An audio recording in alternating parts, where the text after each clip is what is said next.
외국인과 기관의 선택 시간입니다. 주요 수급 주체들은 오늘 어떤 종목을 매수하고 있는지 정리해 드릴 거고요. 이에 따라서 따라 살지 말지 전략까지 이어갑니다. 6개의 종목 먼저 압축했는데요. 한번 볼까요? 오늘 외국인 투자자들은 이 현물 시장에서 발을 빼고 있는 상황이죠. 그럼에도 불구하고 기아의 경우에는 외국인이 가장 많이 매수하고 있는 두 종목 중에 하나입니다. 실적도 잘 나오면서 주가도 올랐었고 저 PBR 관련주 오르면서도 올랐는데 오늘 어제는 좀 주춤하고 있죠. 앞으로 향방 잠시 후에 점검해 보도록 하겠고요. 두산 에너빌리티도 외국인의 수급이 붙고 있습니다. 기관도 역시 따라서 사고 있는 상황인데요. 특히나 신규 원자력 발전 프로젝트가 추진될 가능성이 높아지고 있고요. 이에 따라 원전 관련주들도 앞으로 기대감이 더 올라갈 가능성이 높게 점쳐지고 있습니다. 실리콘2는 화장품 관련주죠. 이미도 잘하고 있는 상황에서 1분기에도 좋은 실적이 나올 것으로 긍정적인 전망 나오는 상황이고요. SK하이닉스 오늘 한번 보려고 하는데 엔비디아 실적 발표 앞두고 많은 이야기들이 오고 가는 가운데 SK하이닉스, 삼성전자는 이와는 별개로 앞으로 오를 가능성이 있다. 어제도 저희가 점검해 드린 바 있습니다. 두 분께 의견 여쭤보도록 하겠고요. 삼성생명은 좋은 실적을 보여줬고요. 주주환원 기대감까지 더해지면서 오늘 수급도 붙으며 주가도 상승세를 보이고 있습니다. 기관이 매수하고 있고요. 오늘 외국인은 매도로 잡히기는 하지만 사실 어제까지만 하더라도 18거래 연속해서 삼성생명을 담고 있는 기관의 흐름도 눈에 띄고 있습니다. 마지막으로 나노신소재, 증권가에서는 2분기에 굉장히 기대된다라는 리포트를 내놓고 있는 상황인데요. 역시 잠시 후에 구체적인 전략 세워보겠습니다. 현재 관련주들의 주가 흐름 어떤지도 확인을 해볼 텐데요. 오늘 탄력이 가장 좋은 쪽은 실리콘2의 흐름도 긍정적으로 나오고 있죠. 장중에 상한가 갔었고요. 지금 27%의 오름권이요. 나노신소재가 21%. 그밖에 기아와 SK하이닉스는 보합해서 움직이는 상황이고요. 삼성생명, 두산 에너빌리티도 역시 좋은 흐름 보여주고 있습니다.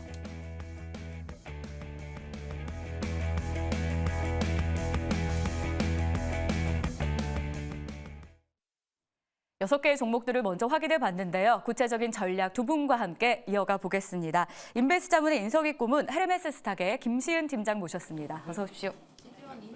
네, 반갑습니다.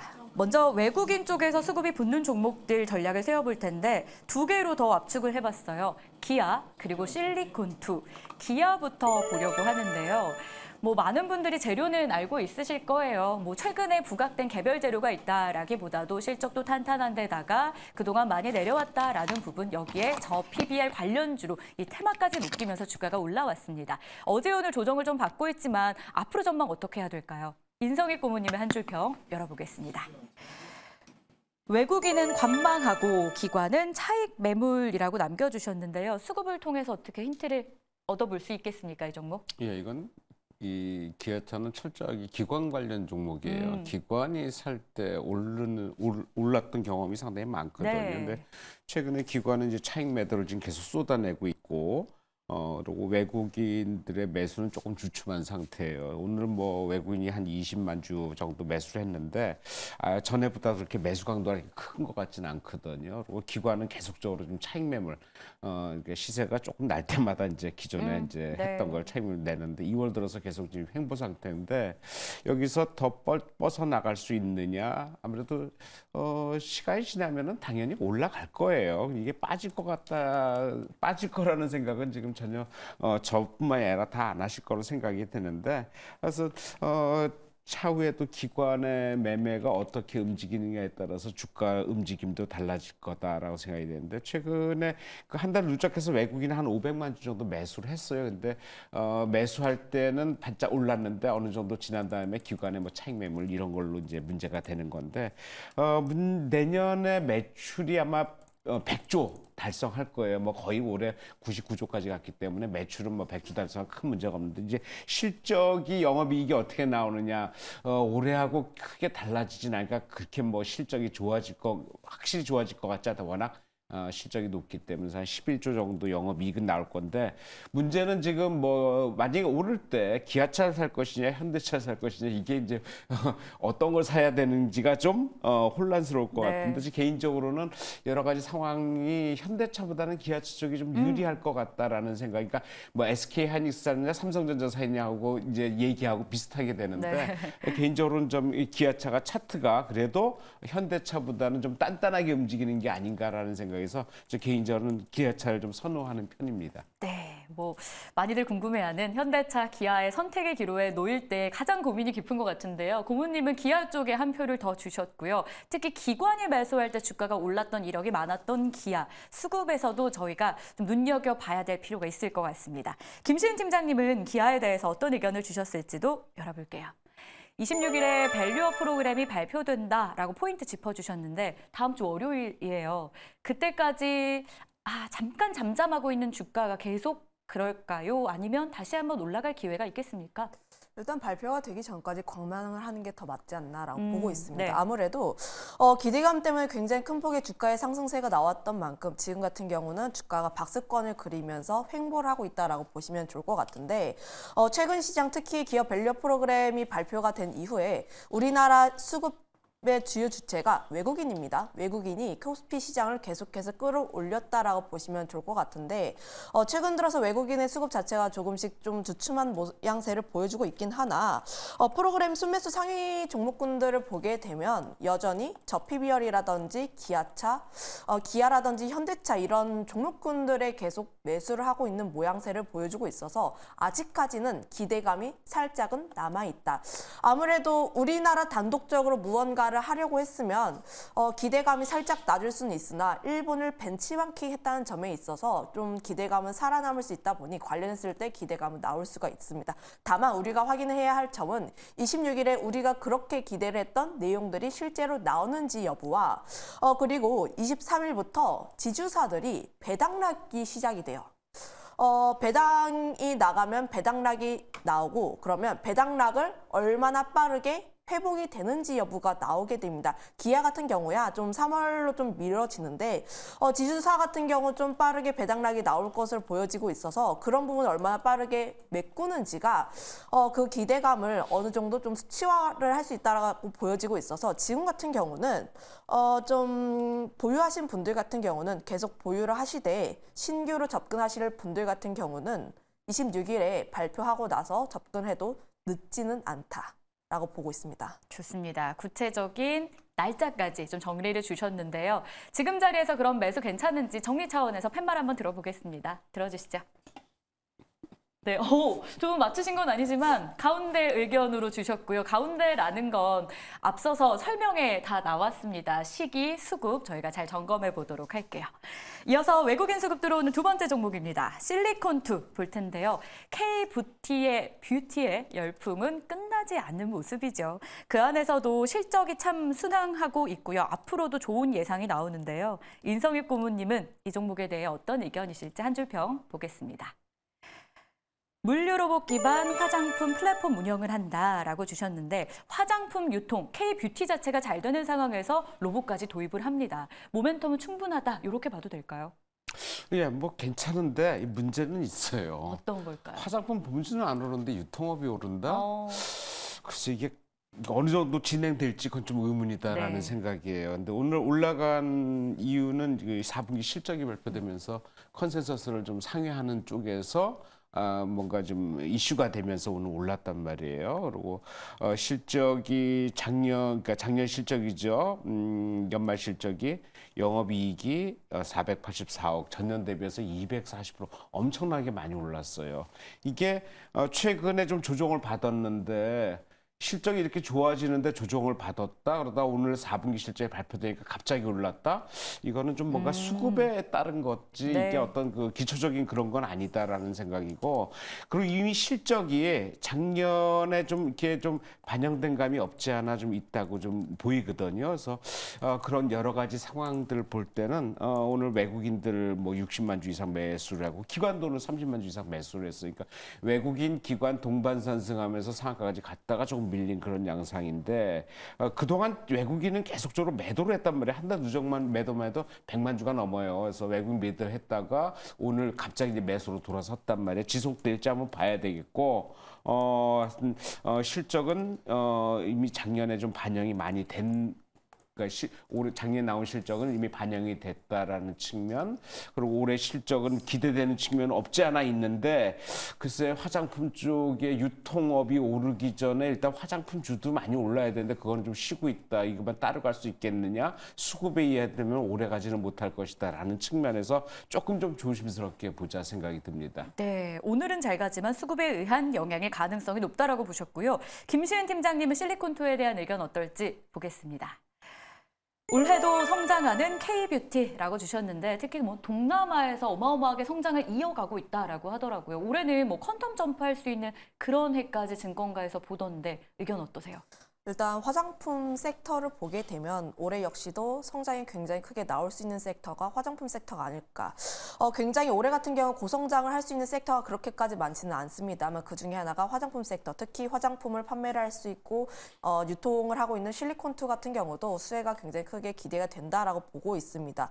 그거에 따라서 올해 같은 경우도 실적에 대한 기대감 상당히 높다라고 보여지고 있는데 특히 이 기업 같은 경우에 미국 쪽에 대한 기대감이 상당히 높죠. 특히 우리나라 화장품이 최근에 집중하고 있는 쪽이 동남아뿐만 아니라 일본에서도 가시적인 성과가 나와주고 있고 미국 같은 경우도 좀 긍정적인 흐름이 나와주고 있어서 이런 부분 같은 경우는 올해 역시도 계속 지속이 될 가능성이 크다라고 보여지고 있습니다. 다만 앞서 이야기를 한 것처럼 아직까지 화장품주가 따라 올라가고 있진 않아요. 물론 최근의 흐름을 보면 화장품 개별 종목마다 꿈틀꿈틀 거리긴 합니다만 하지만 폭발적인 주가의 상승세가 나오지 않는다는 점에서 약간은 부담스러운 요소가 있다라고 보여지고 있긴 합니다. 그럼에도 불구하고 우리가 조금 화장품 섹터에서 기대를 해볼 수 있는 요소가 APR이 곧 상장을 한다는 거죠. APR이라는 게 미용 의료기기이긴 하나 아무래도 APR이 상장을 하게 되면 지금 그 공모하는데 14조가 모였다고 해요. 그러면 미용 의료기기, K뷰티 이런 쪽으로 수급이 확산이 될 가능성이 크고 그러면 그런 부분이 K뷰티 쪽으로도 확산이 될 가능성이 크다 보니 이런 부분에서 조금 더 연결 지어 본다면 실리콘투 같은 경우는 주가의 조정이 약간 나왔을 때 관심 있게 봐도 좋은 그런 종목이라고 보고 있습니다. 네, 조정 시에는 관심 있을 만한 그런 종목이다. 팻말로 정리하겠습니다. 오늘 자리는 그럼 매수 어떨까요? 오늘은 오르고 있다 보니까 두 분 다 X의 의견으로 일치가 됐습니다. 자, 이어서는 기관 쪽에서 수급 들어오는 종목들도 점검을 해야겠죠. 역시 두 종목으로 압축을 했는데요. 나노신소재, SK하이닉스 보도록 하겠습니다. 나노신소재부터 볼 텐데 2월 달 주가 흐름이 굉장히 좋더라고요. 1월하고는 또 굉장히 상반되는 흐름인데요. 고문님의 한 줄평 먼저 볼게요. 증권가에서 리포트가 나왔는데 목표 주가가 26만 원으로 다시 한번 제시가 됐어요. 현 주가와는 괴리가 좀 있지 않나라는 생각이 들더라고요. 2배가 넘어요. 이야, 네. 이 정도 목표 주가 제시하는 게 쉽지 않거든요. 유한타증권에서 네. 제시를 했는데 타 증권사가 보통 18만 원, 20만 원 안팎인데 비해서 유한타에서 26만 원 제시했다. 이유가 있으니까 제시를 했겠죠. 그래서 뭐 실적이에요. 오늘 오른 것도 실적이거든요. 4분기 실적이 컨센서스 대비해서 상회하는 걸로 나왔기 때문에 그 영향을 오늘 받고 있는데 최근에 좀 횡보 중에서 거래가 좀 늘면서 바닥을 치는 모습이었거든. 그러다 오늘 갑자기 급등을 했어요. 모양새 나쁘지 않겠다 생각이 들어요. 그래서 목표가가 있기 때문에 현재 구간에서는 충분히 매수 가능하다로 내년 실적이 거의 매출의 영업이익이 2배 이상 증가하는 걸로 지금 기대를 하고 있어요. 그러니까 이 가능성이 있기 때문에 기대를 하고 기대하는 이유는 이제 미국이나 폴란드 공장이 한 2분기 이후에서 양산이 된다 그러거든요. 그거에 대한 실적 기대감을 아마 기대를 하는 것 같아서 그런 쪽에서 여러 가지 상황에서 이 회사가 현재 바닥에서 나쁠 이유가 없고 거래 급등도 하나의 모멘텀이 될 수 있다. 여러 가지 상황이 현재로서는 진행 구간이다라고 생각이 듭니다. 지금 급등하고 있지만 이게 모멘텀이 될 수 있다라고 판단을 주셨고요. 김시은 팀장님은 어떤 의견일지 보겠습니다. 4분기에 호실적 팩트로 남겨주셨는데요. 실적은 실적이고요. 주가가 역시나 고문님처럼 따라갈 수도 있다. 이렇게 보세요. 네, 일단 뭐 리포트 효과도 좀 강하게 나타나 있고 특히 네. 2차 전지 섹터의 흐름을 보면 뭐 일부 소재 그러니까 뭐 솔브레인이라든지 네. 뭐 엠킴이라든지 일부 종목이 굉장히 강하게 움직이고 맞아요. 있습니다. 그리고 그런 부분에서 소재 부분 단에서 순환매가 좀 나타나고 있다라고 보여지고 있기 때문에 수급이 쏠리는 쪽에서 트레이딩 관점은 굉장히 유효하다라고 보여지고 있고 특히 2차 전지 섹터 같은 경우야 지금 굉장히 좀 긍정적인 이야기들이 들려오고 있습니다. 뭐 NCM 쪽에서 1월 수출이 좀 턴을 한 모습이라든지 혹은 리튬 쪽에서 바닥을 잡고 올라가려는 모습이라든지 혹은 미국 증시에서 테슬라는 조정을 받았지만 로터스가 상장 이후에 급등한 모습이 나와주면서 그럼에도 불구하고 실적은 굉장히 안 좋았던 기업들이 많지만 좋았던 이야기들이 하나 둘씩 들리게 되면서 아직까지는 수급 쏠림에 의한 트레이딩 관점으로 접근해 보시면 좋지 않을까라는 의견 드려보도록 하겠고 관련했을 때 조금 더 긍정적인 흐름이 기대가 되고 있습니다. 네, 좋습니다. 팻말로 그럼 다시 한번 정리해 보겠습니다. 나노신소재 의견 주시죠. 두 분 다 우회 의견으로 일치가 됐습니다. 지금 자리도 괜찮다. 급등하고 있지만 이게 모멘텀이 될 수 있다. 다시 한번 정리해드렸고요. 마지막 한 종목만을 남겨두고 있습니다. 어떻게 보면 대망의 종목이 아닐까라는 생각이 드는데 SK 하이닉스 의견 한번 들어볼게요. 고모님의 한 줄평 열어보겠습니다. 사상 최대 실적 기대된다라고 남겨주셨고요. 올해 더 갈 것이다라는 말은 참 많은 상황인데 다만 오늘만 놓고 보면 엔비디아가 하락하면서 반도체주 가치 조정받는 이 스타트점이 되지 않을까 하더라고요. 하이닉스도 이렇게 기술적으로 살펴보면요. 네. 그러니까 아랫단 윗단을 이렇게 보면은 쭉 이제 하여튼 옆으로 이게 쭉 같이 계단식으로 올라가고 네. 있거든요. 윗꼬리에 지금 딱 닿아서 좀 떨어질 그런 상황이 되긴 됐는데 마침 엔비디아도 이제 워낙 많이 올라가다 보니까 아직도 목표가는 아주 부족해요. 엄청 남아 있는데 일단 어제 좀 큰 폭으로 좀 하락을 했더라고요. 그래서 여러 가지 상황들이 아무래도 뭐 내용은 있겠지만 뭐 차익 매물성들이 상당히 강할 거고 그렇다면은 이쪽에도 충분히 차익 매물 나오긴 하겠다. 하지만은 지금 SK 하이닉스 같은 거는 올해 기대되는 게 워낙 많잖아요. HBM 관련해 가지고 여러 가지 상황으로 가장 선두에 있는 기업이고 그런 쪽이라면은 여기서 조금 조정은 받을지언정 크게 올해 상황이 그렇게 나빠질 상황은 아니다라는 생각이에요. 좀 전에 말씀드렸지만 뭐 기아차 사냐 현대차 사냐하고 똑같이 SK 사냐 삼성전자 사냐라고 묻는다면 현재로서는 SK 하이닉스가 상당히 빠를 거예요. 왜냐하면 한 가지만 집중적으로 하기 때문에 여러 가지 상황이 SK 하이닉스가 더 탄력이 있을 거다라는 생각이고 그다음에 이게 지금 오늘 외인 매매가 상당히 많거든요. 외인 매수가 상당히 많은 기관들은 매수하는데 하여튼 이건 주로 외국인들이 어떻게 매매하는지에 따라서 움직이기 때문에 그 관점에서 지켜보시는 게 나을 것 같다 생각이 듭니다. 좋습니다. 자, 이어서 마지막으로 김수윤 팀장님의 한 줄 평만 남겨두고 있습니다. 보시죠. 엔비디아 실적 발표 D-1이라고 오늘 좀 팩트 위주로 많이 남겨주시는데 코멘트 간략하게 주실까요? 일단 SK하이닉스 같은 경우에 지금 모멘텀 자체가 HBM이고 네. 그거에 따라서 엔비디아의 실적 발표 그 이후의 주가 흐름에 따라서 단기적으로 영향을 받을 수밖에 없다고 보고 있는데 관련했을 때 SK하이닉스 같은 경우야 큰 폭의 조정세가 나오기보다는 얼마나 빨리 주가가 올라가느냐 옆으로 횡보를 하느냐의 차이인데 우선 엔비디아 실적 발표 언제나 좋은 실적을 나타냈습니다. 그리고 언제나 좋은 가이던스를 나타냈고 잭슨 황 CEO도 언제나 강한 자신감을 내비쳤습니다. 그럼에도 불구하고 매 분기마다 엔비디아의 주가 흐름이 좀 달랐다라고 보시면 좋을 것 같은데 물론 작년 2월과 5월 같은 경우 실적 발표 이후에 엔비디아의 주가가 굉장히 껑충 뛰어 올랐다면 최근 두 개의 분기의 실적을 보면 대이장에서 약간 조금씩 횡보를 하다가 올라가는 모양새를 보였기 때문에 지금 엔비디아의 실적 굉장히 좋을 거 알고 가이던스도 굉장히 잘 나올 것으로 예상을 하고 있지만 우리가 섣부르게 예측을 하기보다는 엔비디아의 실적과 가이던스 그리고 시장의 반응을 보고 그리고 옵션과 좀 연동이 되어 있어서 엔비디아의 변동성이 좀 크게 나올 가능성도 있습니다. 그런 부분까지 염두를 했을 때 이번 주는 좀 지나고 보는 게 맞지 않을까라는 네. 의견 드려보도록 하겠습니다. 좋습니다. 구체적인 시기 다시 한번 언급됐고요. 팻말로 정리합니다. SK 하이닉스 알려주시죠. 네, 우회 의견으로 일치된 SK 하이닉스였습니다. 자, 이렇게 해서 수급을 통해서 힌트 전해드렸고요. 도움되셨길 바라면서 마무리할게요. 고생하셨습니다.